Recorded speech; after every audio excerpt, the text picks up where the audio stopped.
To get started with any handcraft, you're going to first have to thread your needle.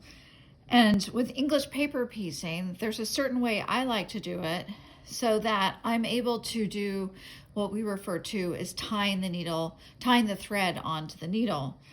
And in order to do that, we're going to need to create a loop as we thread the needle.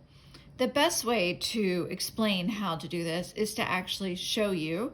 And I have put together here the three things that you need really to thread your needle, which is your thread, your needle, and a pair of scissors. So when I'm doing this, particularly with English paper piecing, I take about 18 inches and give it a cut. And then I'm using a much larger needle for the purpose of demonstration than I would use when I'm actually doing English paper piecing. But the first thing I'm going to do is bring the thread over the needle and grasp it pretty tightly between the thumb and the forefinger of my left hand. I am a right-handed, so if you're left-handed, you'll do the opposite. And while holding it very tightly, I'm going to pull quickly. And then I'm going to open up my thumb and forefinger and show just a very little bead of thread. And then I'm going to saw it right into the eye of my needle.